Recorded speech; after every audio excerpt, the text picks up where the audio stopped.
नमस्कार दोस्तों, welcome back. स्वागत है आपका फिर से हमारे चैनल पे। और आज के इस फाइनेंशियल सीरीज में मैंने बैंक्स को टच किया है और बैंक्स को समझने के लिए फंडामेंटली हमें क्या क्या टर्म्स की ज़रूरत है जब हम बैंक्स की अभी अर्निंग्स रिपोर्ट्स और कॉन कॉल पढ़ना स्टार्ट करेंगे।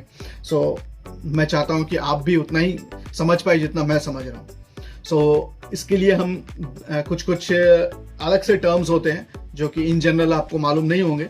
So let's dive into it. तो सबसे पहला जो बेसिक टर्म आता है, यूज होता है, वो एसेट क्वालिटी होता है। So what is asset quality?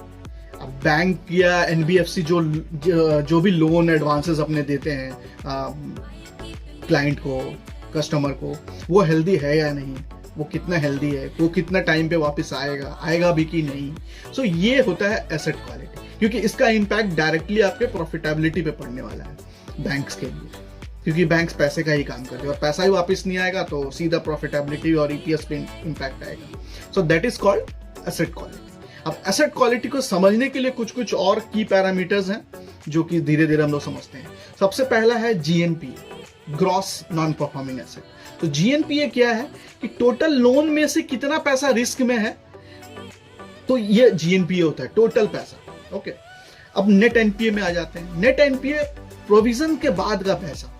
Provision के बाद ये थोड़ा सा जीएनपीए से एक्यूरेट नंबर देता है, क्योंकि बैंक हर लोन में से कुछ पैसा प्रोविजन में डाल देती है। सो ये उसको माइनस करके नेट एनपीए आता है। अब क्वेश्चन आता है व्हाट इज प्रोविजन? तो प्रोविजन का मतलब ये है कि एक रिजर्व अमाउंट जो बैंक अपने बैड लोन को रिस्क कवर करने के लिए साइड कर देती है डे वन से, उसे प्रोविजन बोलते हैं। ओके, सो ये अगर सिंपल एग्जांपल में मैं आपको समझाता हूं, अगर 100 रुपए का बैंक ने लोन दिया है और उसे पता चल गया कि वो लोन वापस नहीं आने वाला है, तो बैंक डे वन से 20 रुपए साइड करेगी, 20 रुपए रिजर्व कर देगी, तो उससे बोलते हैं। अब हम लोग आते हैं डीपीडी बकेट या एसएमए अकाउंट्स में। डीपीडी और एसएमए अकाउंट्स का फुल फॉर्म क्या होता है? डीपीडी मतलब डेज पास्ट ड्यूज और स्पेशल मेंशन अकाउंट। कुछ कंपनीज अपने कॉन या अर्निंग्स में डीपीडी का यूज करती है, कुछ एसएमए का यूज करती है, दोनों का सेम मतलब होता है। ओके, सो एसएमए जीरो, इसको 3 कैटेगरी में डिवाइड किया गया है, 0, 1, 2, 3। एसएमए या डीपीडी 0, 1, 2, 3। सो जीरो में क्या है? जितने भी लोन 0 से 30 दिन में डिफॉल्ट हो गए हैं, ड्यूज हैं, वो जीरो में है।